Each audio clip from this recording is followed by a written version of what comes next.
เฮ้ยสบายดีเนาะมื้อนี้เฮาจิสบายดีมื้อนี้เฮาจะมาอยู่ที่แขวงศรีสะเกษก็คือเฮาจะมาเดินบ้านเนาะกีฬาหลักสี่ของแขวงศรีสะเกษเฮาจะมาเบิ่งเนาะเพิ่นได้มีการคัดเลือกแล่นเนาะก็คือกีฬาแต่ประเภทเนาะจะไปแข่งอยู่ที่ไซต์อูเติร์จะไปแข่งอยู่ที่เสียงขวางเกมเนาะก็สิประมาณนี้ประมาณอยู่เดือนหนึ่งเนาะตอนนี้เขากำลังจะเข้าไปที่สนามเนาะเขาเบิ่งกันเลยมุมทางนอกเนาะคือตอนนี้นะเขาจะเข้าไปเลยเนาะ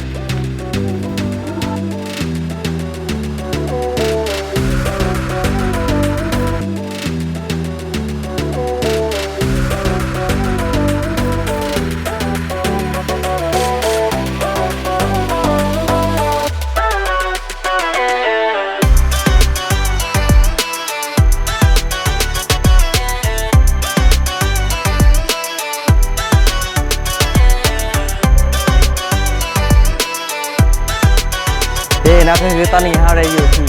มุมสูงก็คือเราขึ้นมาอยู่ของสนามกีฬาเนาะหลักสี่แขวงศรีสะเกษนั่นเองเราเลยมาเบิ่งเนาะเพื่อได้มีการคัดเลือกนักกีฬานะเพื่อจะเข้าไปแข่งขันในเชียงควงเกมเนาะในประมาณต้นเดือนเมษาประมาณนี้เลย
สำหรับมุมนี้ก็สิเป็นอยู่ประมาณเพิ่นสัตว์ลาวเนาะ